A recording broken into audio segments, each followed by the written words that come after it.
All right, welcome back to another edition of the New Mexican Sports Podcast. I'm your sports editor, Will Weber, as always, joined by James Barron.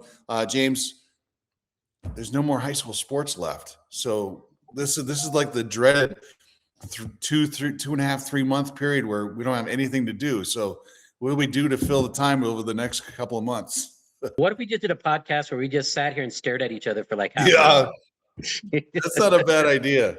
I could interview my dogs. My dogs are always a Yeah, hit. there you go. We need a pup episode.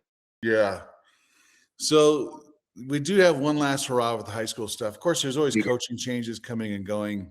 There are. But we have our North Stars stuff, our end of year North Stars package, which will run this weekend. We're recording this on a Tuesday. It'll come out this weekend in our Sunday section. That includes profiles on our male and female athletes of the year, and then our spring sports picks for each individual sport. We're not going to give away, right? No, we're not going to do any of that. And I think anyone who's actually followed prep sports kind of figure out who we're going to pick for male and athlete, because it was kind of an easy pick this year for all of that. Very much so. Yeah. But no, go ahead. I was going to say, usually, we end up with like two or three, pretty viable candidates. But I think even by the football season, I think you and I kind of knew who, at least on the boys' side, who it was going to be. And on the girls, I think as the basketball season kind of progressed and the winter season went through, I think, our candidate kind of became a little bit more obvious as things kind of went along. And so, not to let the cat out of the bag for any of that, but I think people will be interested, and we'll have a first timer too. So that's just a little tease for this weekend. So yeah, we'll take a break after in about 20 minutes, and then we'll come back and talk about the athletes of the year and then the spring sports stuff. But really, one of the lingering subjects that's going to dominate the summer headlines is in terms of high school sports is the transfer rule. If the New Mexico Activities Association adopts this rule that would allow kids to transfer from one school to another, it like you touched on it in a column last week, it could drastically alter high school sports from one corner of the state to the other. I know you did a little research on it, but first of all, just walk us through the timeline for what we're looking at. Well, June 4th, next week, the New Mexico Activities Association, the board of directors, will have its final meeting of the year. And the highlight of that meeting should be what essentially they're calling a one-time free transfer that the NMAA is seeking to implement. Basically, the idea behind it is just giving every student athlete in their high school career one opportunity to transfer from one school to the next for whatever reason. There doesn't have to be a reason, really. It's just like, if you don't like where you're at, if you want to try someplace else, or if you feel like you've accomplished all that you can at one place, well, you can go someplace else. If a kid from Mesa Vista wants to go to Espanola, more than happy to, and you get one shot at it. But after that, the rules still apply, where you have to sit out 180 days, basically a year, unless you legitimately transfer or move from one place to another. It's going to be interesting, because if they do this, I think there are a lot of coaches, and I think especially those in the Albuquerque and maybe even in the Las Cruces area, where they're kind of bracing for what they feel like will be a tidal wave, if I will, of transfers, where students are just going to go.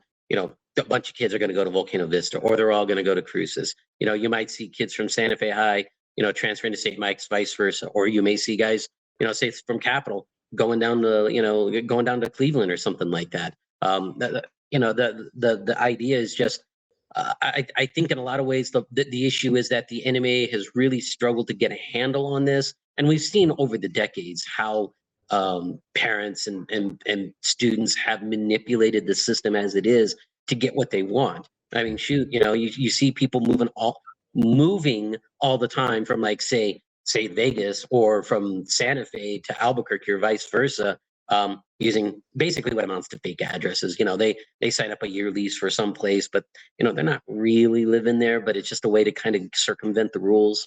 I think one of the most famous incidences that happened back in the late 90s was RT Gwynn, who went to 4 schools in 5 years.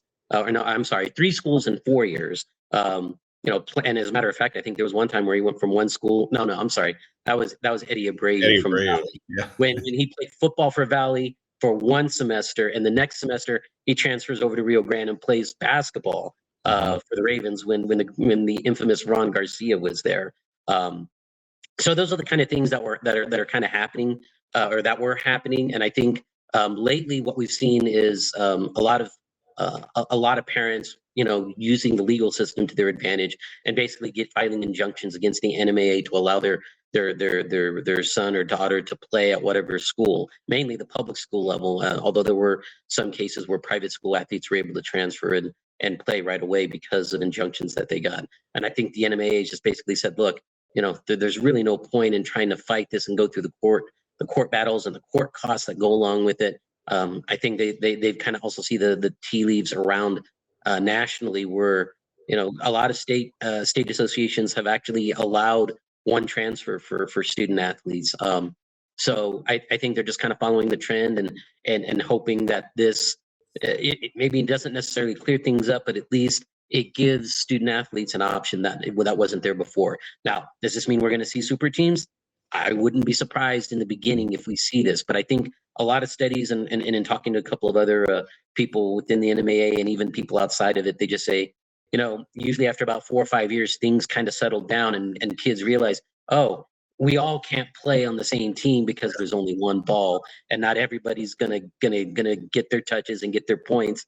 And so kids kind of realize, okay, I may not fit here, or this might not be the place for me, but someplace else might be. And then you kind of see things kind of settle down a little bit, and it becomes a little bit more targeted as far as what their moves are. So that's kind of what we're bracing for. And again, like I said in my column, we may need a scorecard by August to figure out who went where, because I think everybody's anticipating that there's going to be a lot of movement initially.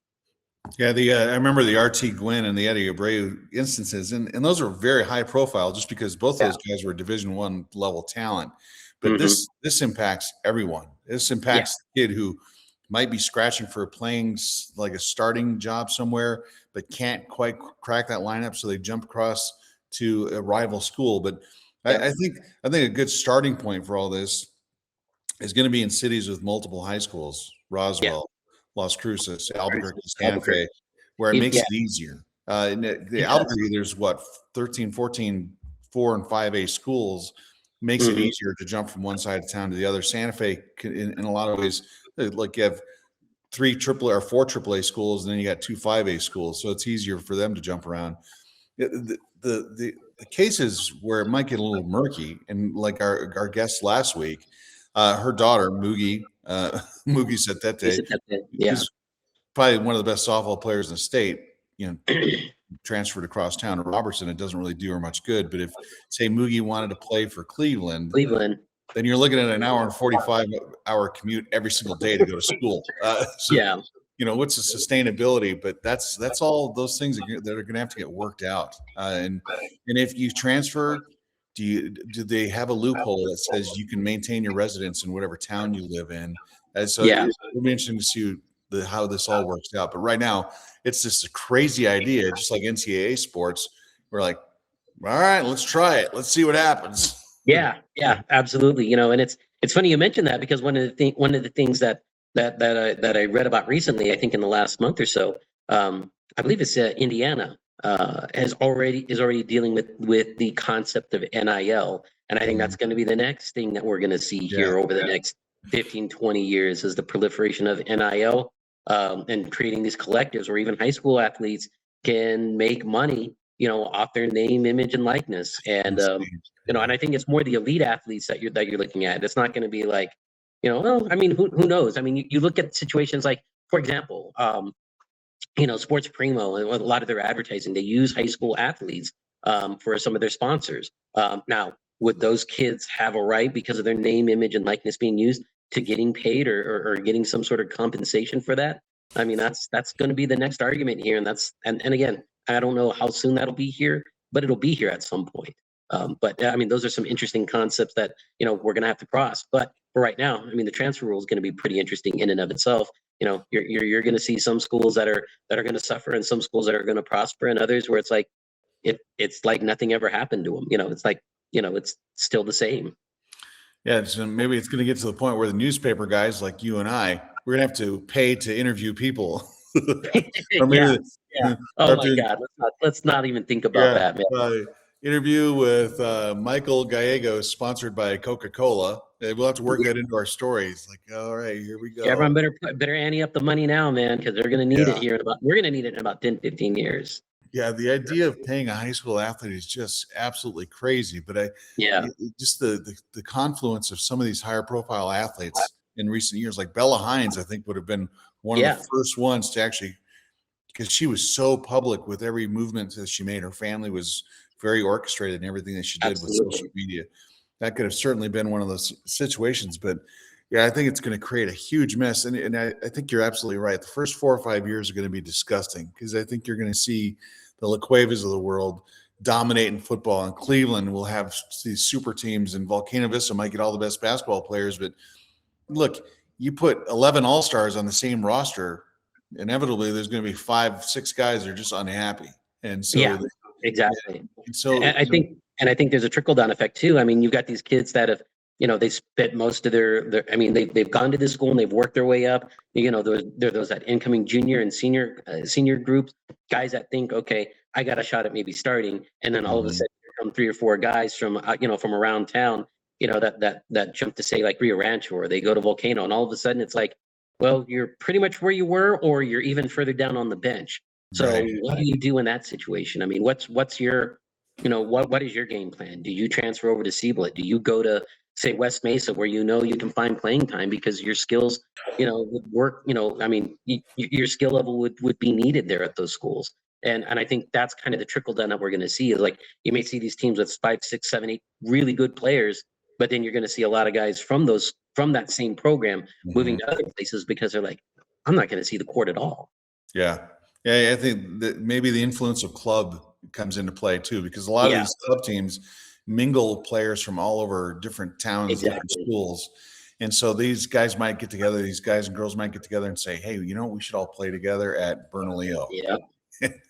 And so I think that could actually become kind of a problem. But you're asking a lot of a kid, you're putting a lot of strain on a family. Say if you live in the Manzano school district, but you want to play for Capital because you know that there's been Yeah. historically a bad team at Capital, Mhm. then you're asking a lot on those families to try to make that work. But you Yeah. know what? In some ways, I say go ahead and throw that match on the fire. Let's see what happens. Yeah. Let's Well, and then on the flip side, I mean, you're looking at it from the coaching standpoint. I mean, now all of a sudden, a guy like Ron Garcia, I mean, he was 20 years too soon. I mean, consider what Ron Garcia could do now, with his Oh ability God, to just be able yeah. to attract kids. I mean, we Yeah. heard the horror, I don't know if I want to say horror stories, but we've Mhm. all heard the stories about what Ron would do. And a lot of it was naivete, but I think a lot of people realize too that it was kind of planned when he was going around talking to kids. Hey, why don't you come play for me here at Albuquerque High or at Rio Grande? And it's like, Coach, you can't do that. And he's kind of like, well, why not? Yeah. I mean, I Turns out want he that was a kid. trailblazer instead of Yeah, a renegade. yeah. He was just ahead of his time. But with that said, coaches, I mean, for lack of a better term, you're going to have to be more of a recruiter than a coach. Yeah. Whether it's keeping your own players or trying to attract players to your program, you're going to have to work harder at developing those types of personal relationships with your players, more so than maybe you did before. Where, hey, I got a really good freshman class, and you can work over time to develop those relationships. Now it's like, you better be on those kids quick, because if you don't show them the interest that they're looking for, eh, I'll go to Santa Fe High, or I'll go to ATC, or I'll go to St. Mike's, because I can go there and not have to worry about, sitting out. Now, granted, you go to a private school, you got to pay the money. And Mhm. we know that, schools kind of have this little thing called tuition waivers that, or they can give you a little bit of a bump, or, they can Yeah. help you with financial aid, as they like to call it. But, regardless, kids will want to go where they feel wanted, and coaches are, they're gonna have to do their due diligence to make sure that the kids, that they develop programs, good programs, and be able to keep their kids. Because if you just expect them to show up, they're not. Yeah. You don't need necessarily a head coach. You almost need a used car salesman Yeah, yeah, to be exactly. in charge of the program. Because yeah, it really is becoming a lot like the college game, where you have to recruit your own players now if they actually pass Hmm. this. I think Yeah, It'd be interesting to see how it turns out, but I think it also turns things very, very ugly very quickly. Oh, initially it will be, and I mean you're going to see. I mean it's it's yeah, it's not going to be pretty. It'll settle down eventually, but the first few years, I think there's going to be a huge negative backlash to this for the most part. Even though for the kids, I think a lot of those kids they're going to feel, they'll feel justified and they'll feel happy, especially if they're playing for state championships or winning state championships or just being able to play with their friends. I think for them that's, I think sometimes we overvalue, oh, they want to play for a state championship, which yeah, I think every kid wants to, but I think at the end of the day, they want to go to a place where they can have memories and play with their friends and do things with them. And I think we forget about that element in this whole discussion. That might be more important really than, hey, you want to play for Greg Brown? Yeah, and this, I think a lot of this kind of falls down on parents too, who just feel like their kids are Yeah. entitled to the best opportunity available, which is true. Mhm. But not to sound like the old fart in the room, I'm going to sound like the old fart in the room. But there's something to be said to stay in your own school district and try to Yeah. compete with the team that you represent for your neighborhood school. But if that's not good enough, then my son, I really want my son or my daughter to crack that starting 11 or that starting five. I think they deserve more playing time. I think Mhm. maybe we'll go try it over here. So what you're teaching your kid is not perseverance. You're teaching them that you go basically whoever polishes your shoes the shiniest, basically. And Yeah. that's Yeah. I don't think that's necessarily the best lesson we're teaching these kids. But in a room full of people who are there to listen to ideas, it's always the ones who speak up the loudest who get heard the most. And Yeah. usually it's the people with an axe to grind. They're the ones with an agenda, and so they're the ones who can influence change more than anyone else. And in some ways, that's kind of what this transfer rule is. It's brought about by Mhm. people saying, "Gosh, my kid got screwed at school X. Now we want to go Yeah. to school Y, but your rules are preventing that." And now we're talking about the mental health and mental stability of a teenage kid. And let's all clutch our pearls while we sit here and talk about protecting the mindset of our kids. When the truth is, like, maybe you just need to do a better job of lording over your own children and making sure they have the right opportunity instead of putting it all on a coach or whatever school or athletic program you play for. Yeah, but unfortunately, I think we've gotten to that point now in our society, or at least at the high school level, where those things seem to matter more and more, rather than the overall well-being of the kid. And I get it, and I think the last straw maybe was the Harper Dunn situation where that was like a 3 or 4 month protracted battle because she had been playing at Corona for the last several years, and she wanted to play at Academy where her club coach was, and some of her teammates were playing. And the NMAA was basically like, no, we're not going to let you, especially since one, you're here at Corona. They had a basketball program, and if you're going to come and play for somebody else, you got to play in your school district, because you go to a private school, you're going to have to sit, and they fought it, and eventually they reached an agreement there with the NMAA, and and Harper was able to go play at Academy, but I think it's situations like that that kind of highlight kind of this push-pull issue that we're having with parents wanting what they feel is best for their kids versus the NMAA, which has to look at hey, what's best for our overall member institutions as well as the student athletes because they serve both of them. And you don't want situations where say a Corona or a Mesa Vista or Coronado, you get a kid, a once in a generation kid, and you think, oh hey, this is a kid that we're going to build a program around for the next 5 years, and once he hits his eighth grade year, oh, he's going to Los Alamos or he's going to Milwaukee. Why? Well, because the coaches there wanted him and they recruited him basically, whether it's be behind the scenes or what have you. But they enticed him with an opportunity, and he wants to go there. And so some of these smaller schools where you have these truly remarkable athletes that that people talk about for a lifetime, they may not end up staying there. Yeah, well, and that's look. You and I both know a lot of the people who run the NMA. I think the people who run the NMA do a pretty good job. And I've had you and I both have had working relationships that are beneficial Yeah. to both sides. I feel like the NMA is kind of getting pushed into this corner to adopt this policy.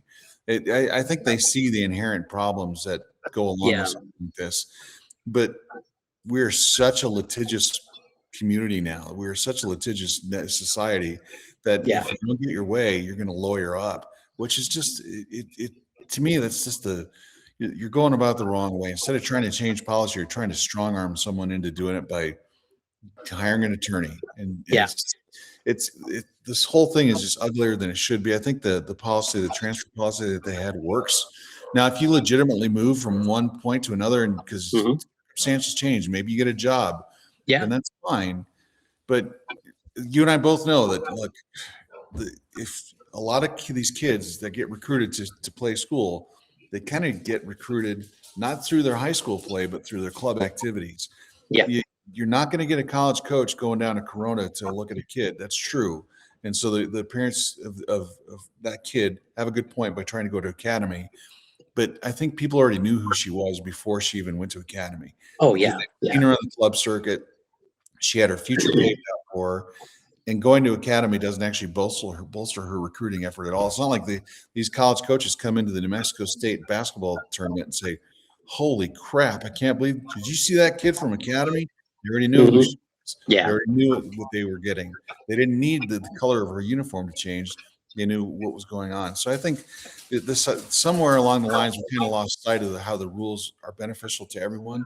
Instead, you're trying to get your kid into maybe the biggest star, the biggest spotlight possible, which I think it's a mess. I think I don't agree with the one-time transfer. And you're talking to a parent who had a kid who played sports in high school. And you know what? I could have transferred my kid to a different school to get Yeah. more playing time. But it's like, hey, dude, you want to play? Get tougher, get Get better. better. Yeah, Yep. get better. Just suck it up. And if you can't, then you get what you get. So Yeah, but even then, I mean, and not to use your son Kate as an example, but you get a lot of kids where, you're a good athlete and you're capable of being a starter, but mhm. for one reason or another, you don't get that opportunity. Whether it's some kid who's a sophomore that suddenly shows up that takes your spot, Yeah, or whether it's again a transfer, or you have a coaching change and the new coach that you have that doesn't see the value in you like the previous coach did, and right. suddenly you're having to work your way back up the ladder to get where you were. And I think with the one-time transfer rule, I don't necessarily have a problem with. It's just when you get to that second or third one, yeah, there needs to be ramifications for it. If you made a bad choice where you went, hey, you can transfer, but you got to suffer the consequences of it. And that's where you're going to see again, like you talked about the litigious nature of things, especially when it comes to athletics. That's going to be the next step, is going to be that kid that wants to transfer again and doesn't want to sit out Mhm. 180 days for whatever reason. They're that family and their attorneys are going to fight tooth and nail, try to get that kid eligible. And then we're going to have to figure out then, okay, how many transfers do student athletes deserve? Should we even bother with minimum with a minimum amount? I mean, if a kid wants to play, like for example, Eddie Abreu, if he wants to play football at one sport and play football at one school, basketball at another school, track at Mhm. another, I mean, why shouldn't he? Yeah. Not that that's fair or that's even right, but I mean, there's that idea of the idea that the marketplace, the capitalistic idea, the marketplace dictates everything. And so, if a kid wants to go to academy for a semester to run track for Adam Kedge and everything, it's like, have at it, man. Yeah, it's maybe at some point down the line they'll adopt a 5 years and 5 years, Yeah, 5 years in eligibility, 5 for 5 policy. So then a kid graduates, they're 19 years old, they haven't started college. Well, then they're a super senior in high school. Like how crazy is exactly. Yeah. and we've made concessions along the way. Before, eighth graders could never compete at the high school level, but now Hmm. certain school districts allow that. Most school districts allow it. Like APS still doesn't allow it. But you see eighth graders who don't actually attend high school get to compete for high school teams. Yeah. And at what point do we say, all right, those 19-year-old kids who just graduated, all right, yeah, they're not technically in college yet. Give them another year, or maybe Hmm. they can apply for it. It was a hardship rule. Like, how crazy is this whole thing going to get? Because if we're talking about potentially paying players down the road, and social media opportunities for it's insane where this whole thing is going. Instead of representing the school that's down the street from where you live, now it's a business. It's becoming a Yeah. business, and Yeah. I think we all knew it was going to happen, because when it started happening at the college level, the trickle down effect was eventually Yeah. it's going to high school. Yeah, absolutely. And you're gonna, and the problem is that it's gonna turn off a lot of, I think, some people to a certain degree. And it could completely blow up the whole system. It could be where high school state associations just fall apart and disintegrate. And then what are we left with? We're left with a club system, which is basically what, like you talked about before. Super I mean, the conference. recent, yeah, I mean, that's how coaches recruit nowadays. They're not necessarily showing up to high school games. They're going to club games in the summer, Yeah. and maybe that's where parents need to go. But then, okay, are you going to be willing to spend, 5, 10, 20 grand a year for your kid to get noticed and maybe get a Division III scholarship? Are you Yeah. really willing to do that? Yeah. And I can tell you right now, those opportunities aren't as plentiful as people think. Yeah. Yeah, That because you're not you the can only one fighting for that scholarship, right? Yeah, you can spend all the money in the world you want. You think little Johnny is a Division I caliber player. It's not like that at all. No. You find out very, very fast that once you graduate high school, you get into that college level, you're playing against grown adults who are usually Mhm. 22, 23 years old. A lot stronger Another than 25 or 26 sometimes. Yeah, it's an eye opener. So you know what? Good job being all district in New Mexico. That doesn't amount to a hill It of doesn't, beans. yeah, doesn't get you anywhere. It'll get you a seat on the bench for like the next year or two while they build up your Oh, body.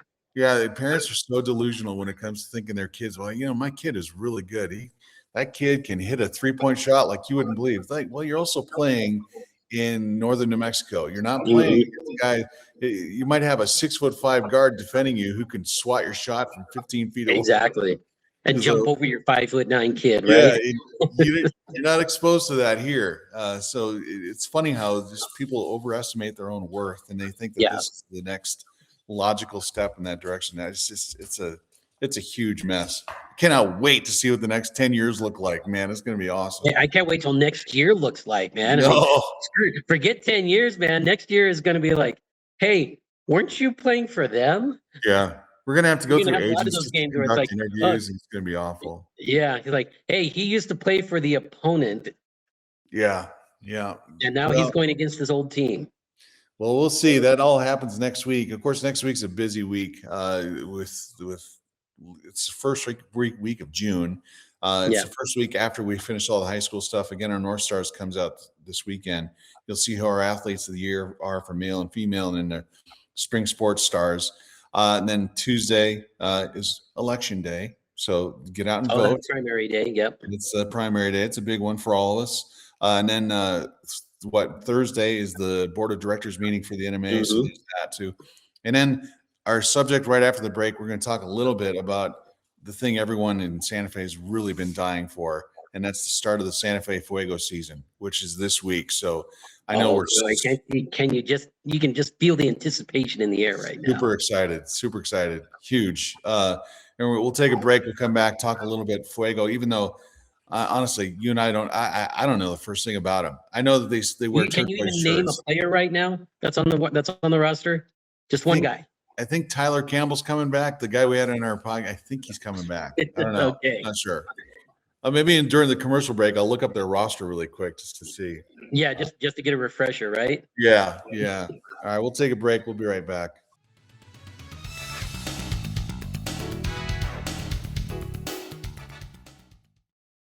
I'm David. I work for Chevron, and this is my New Mexico. Chevron's been here for 100 years. My family could go back even further. All of my brothers work in energy. I grew up in Farmington, New Mexico. There is a lot to love about New Mexico. We are raising our kids here. We're here for the long term. I'm paving the way for my daughters so that they feel the same pride in New Mexico. Here we go.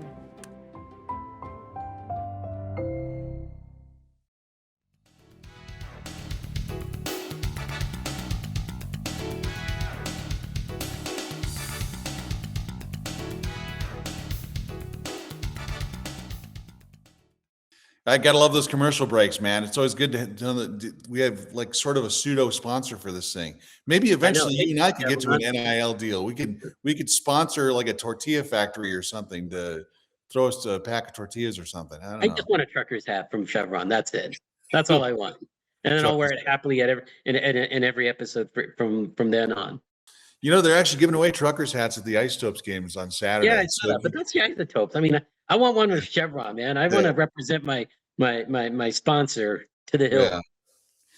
Well, speaking of sponsors, the team that always needs a sponsor and always actually finds a sponsorship in the Santa Fe New Mexican is the baseball team that plays at Fort Marcy, the Santa Fe Fuego. They always have a New Mexican night. And last year I got to throw out the first pitch at a Fuego game, which was weirdly nerve-wracking. It was I was nervous to get out there. Did you get it over the plate though? That's all that matters. Oh yeah. Yeah. I threw a strike, but they line up both teams on both baselines and they put the catcher down. And then, there's that giant crowd of about 75 people behind you, but they all know you. Yeah, the two lines of players are basically they're in the batter's box on each side, so it's weird to stand 60 feet away. You've got this narrow, right? Thinking, I know I have the arm strength to get it there. That's not a problem. The problem is my accuracy. I might hit one of these guys, but thank goodness I actually delivered a strike. I got it, and I probably threw it a good. It was like 112 miles an hour. I think it was right around there. So anyway, when they do Santa Fe New Mexican night, maybe it'll be your turn. We can see your arm get out there. Oh, I don't have an arm, man. Come on. Yeah. But the Fuego open their season this Thursday at home against the Grand Junction Razorback Suckers, one of the expansion teams in the Mountain West, the Mountain Division of the Pecos League. It is, I believe, a 10-team division this year. I believe so, yeah. The other 5 are in the Pacific Division. So they're playing Grand Junction Thursday night, Friday, Saturday, and Sunday, all at Fort Marcy. But here's the thing is we're recording this on a Tuesday. Tonight, Tuesday, they are having like a public meet and greet. They're going to hand out the team jerseys. They have a chance to have the players mingle with families. And that's the thing is they're always looking for host families. So I know like you and I are both full. I have a million kids and a million dogs in my house. I can't take a player on. But I'm sure our producer, Matt Dahlside, is more than accommodating to take a player. So we're going to pass along Matt Dahlside's home information to the Santa Fe. I think Matt has a home, man. I think he still rents a room, dude. He's going to have to bunk. Yeah, it'll be fine. You have to have bunk beds or something. Matt's a resourceful guy. He'll do that. And if not, Eric Hedlund, our sports. Is resourceful just another way of saying cheap? Yeah. That's what we should do. Just start giving out names to New Mexican staffers that we don't really have much of a relationship with. Just say, sure, they'll take them. Brian Parker, he's got a room. He's one of his kids already left. Yeah, so he's got he's got extra space. Yeah. So Tuesday night. And his son's a baseball player too, so maybe you could teach him a few things. Exactly. Do that. So like which drugs to take. Right. Which form of steroid? When's back knee the best? But the team opens Thursday night. So the team came together. So look, it's just like it is every year. It's mostly a brand new, completely new roster of guys, of coaches. But there are 2 names on this year's roster that we know from last year. One of which was on our podcast, and that's Tyler Campbell, Volcano Vista grad who just still lives in this area. He's back. And Española's very own Jesus Chavez, that home run hitting phenom last year that came out of nowhere. Yeah. He was just jacking home runs. And the thing is, he only played home games because he didn't travel. He's got a real job. He's got to actually. Yeah. So he would work an 8-hour shift, drive to Santa Fe, go play for the Fuego, hit 2 home runs, and then drive back that same night, go work 8 hours. So it was one of the best stories of the year last year. Anyway, Fuego opened the season on Thursday. And to me, I think that's always one of the better things about Santa Fe is you have an option on most nights. It's like $10 to get in. The food is fairly cheap. It is. It's a lot like if you live in Albuquerque and you go to the Isotopes games, you don't really care how the team's doing. You don't you're really there just know. To hang out. Exactly. You're there to chill and just enjoy some baseball and talk and maybe grab a beer, just do things like that. And if the team wins, neat, and then there's a chance to get a foul ball. And there's just it's like a cultural thing that makes the city better. It would be nice if they won because historically they've been awful the last 10 years or so. 10 years, yeah. Yeah. But come on, hold on. You can't give up hope already that they're going to suck again, okay? Yeah. Yeah. And it's the same story every year for the Fuegos. I know, pitching. They got no pitching. How do you keep the baseball in the yard? And you're pitching off that kitty litter mound that disintegrates by the 3rd or 4th inning. And then the batter's box is basically made out of dirt, not clay. So these guys are digging holes, and so these guys it almost looks like they're wearing stiletto heels because their tippy toes are entrenched in dirt. And it's just this weird thing. But and then you got that monster out in right field. I wonder, are they going to bring that out? Do they still have that? Are they going to put the fence out there on the side? what did they call that? It was a turquoise tower or something like that. It Yeah. was neither a tower nor was it turquoise. It was like a black fishnet that you couldn't see at all. It was weird. They would hit a ball off of it, and this ball that's screaming for the elms in that arroyo back there, and it would hit nothing and just drop straight down. It was like this invisible Yeah. force field out there. It was, yeah. It's exactly what it was like. You thought there would be like some rebound to it, but a lot of times there wasn't. No. It just like bunk. It would fall and it would get stuck in the crease behind the net and the fence. It was just like suspended animation. So, but that's the quirkiness of Fort Marcy Ballpark, of the Pecos League. It's the lowest level of professional baseball that you're going to get. A lot of these guys don't make any money at all from the league, so they're playing for just for the hell of it. For the love. Yeah.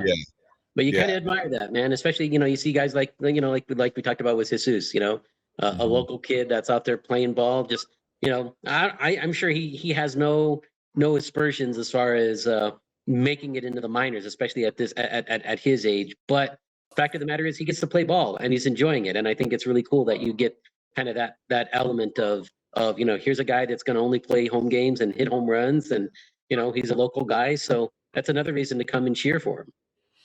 Well, and what I love about Fort Marcy is it's always like a city league softball game, because very rarely do you get like a 6-3 game. It's always 19-14. I was going to say you need to add at least 2 digits, to a 6-3 score. It's like 26-13 or it's 26-23. Yeah, where those games just go on forever, and you just feel terrible for the pitchers because first of all, you're at 7,000 feet, which is never a good thing, and then it's just dry as a bone.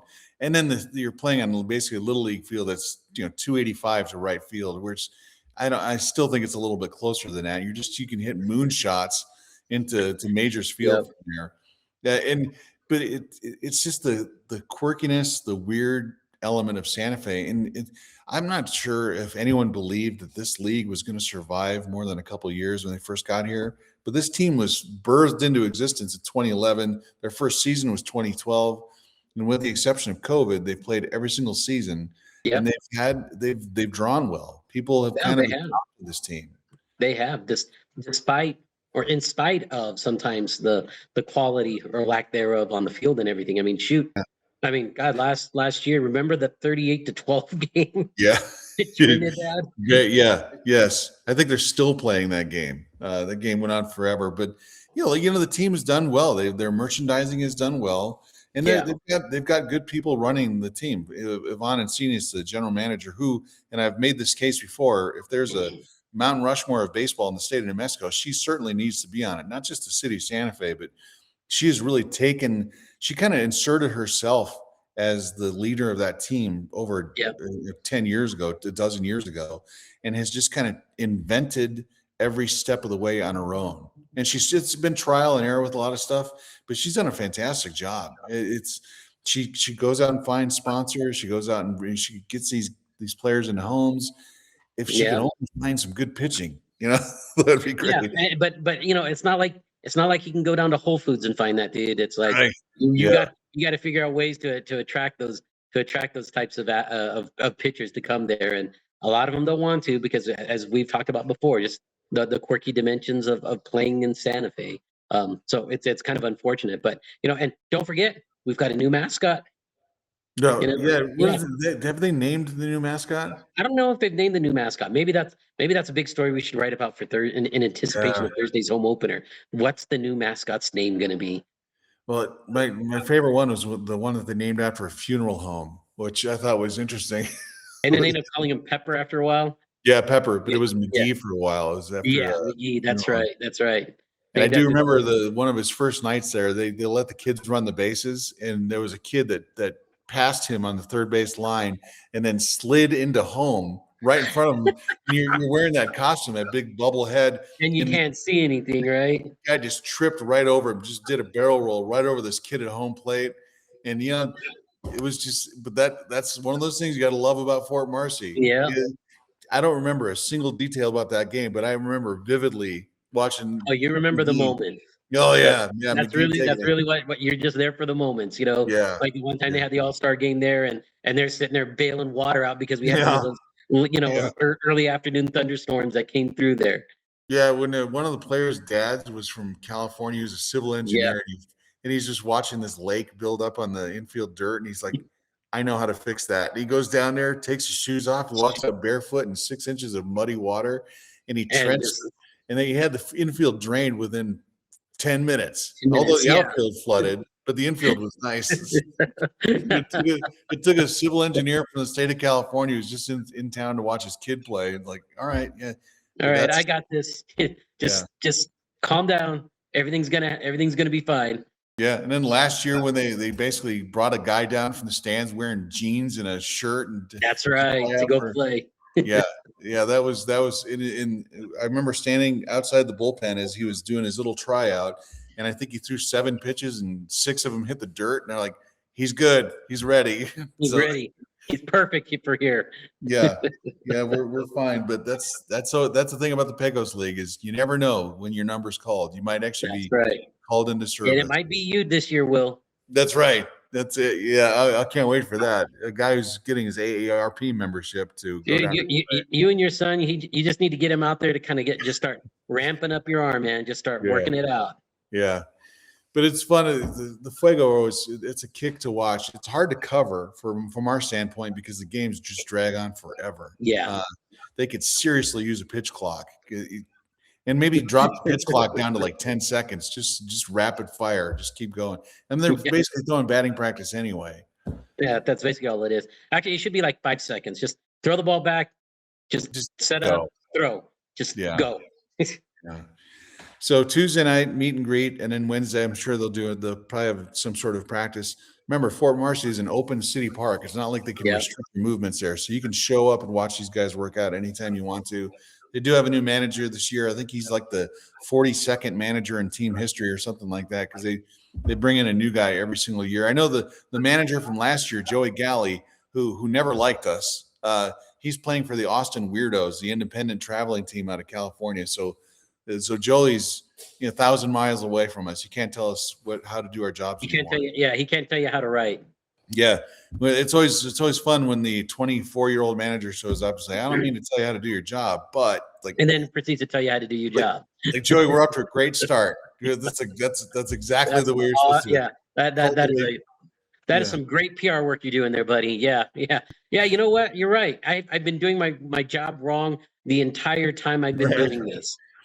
Teach me, oh powerful one. Yeah, and Joey, just so you know, it is my job to tell you how to do your job because that's what the media does, the unblinking eye of the media. So I can sit here in the Fort Marcy press box and just pick you apart like a sniper. That's my job. They pay me to do that. So it works both ways. Not really. Yeah. But What did they say? Never fight with a man who buys his zinc by the barrel. Yeah. But Santa Fe Fuego season opener, 6:00 Thursday. And as we're doing this, I'm actually getting text messages from Yvonne and Senius. She already knows what we're saying. Her ears are ringing. I think her ears. Is she telling us to take it down a couple notches? Yeah. Be nice, guys. Yeah. Now, just to tease this weekend, you can, it's newsletter day, which is always the highlight of my week, to write the newsletter section for us. But you can go to the New Mexicans newsletter link through our website at SantaFeNewMexican.com. Go to the sports and subscribe to that. We update that once a week or on special occasions, maybe like the Fuego opener.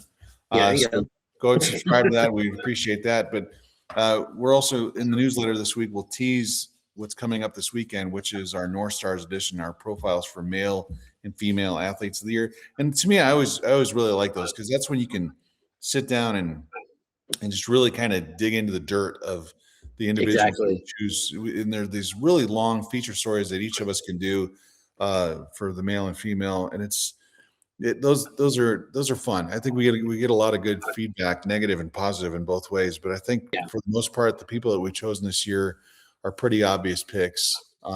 Without giving any details away, I don't know if there'll be any surprises with that. No, I don't think there should be. At least not for overall.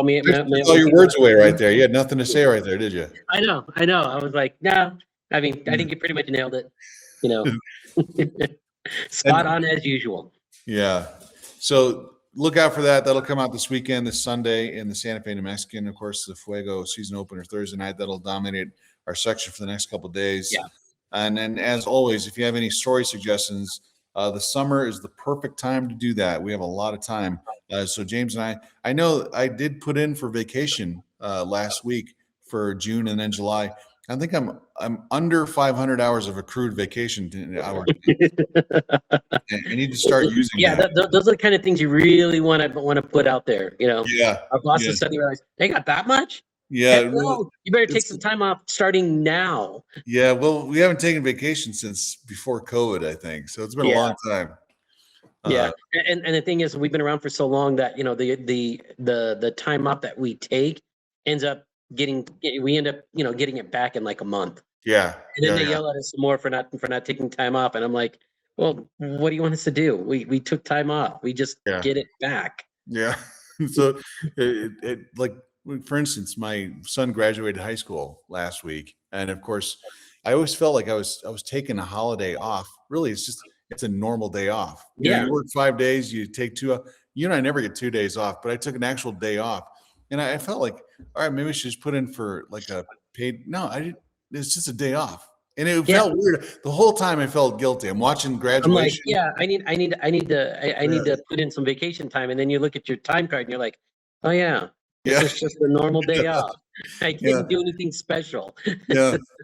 I'll talk to people that have those typical 40 hours a week jobs, and they're like, yeah, we get Friday and Saturday off or whatever. You do? You get 2 days off in a row? What?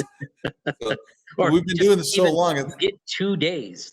Yeah, I think we've actually done this to ourselves, though. No one actually made us do this. We just we've self-tortured ourselves for an entire Yeah, we're suckers for ourselves. Yeah, now we have the luxury of sitting back and cherry picking arguments like, oh God, we work all the time now. So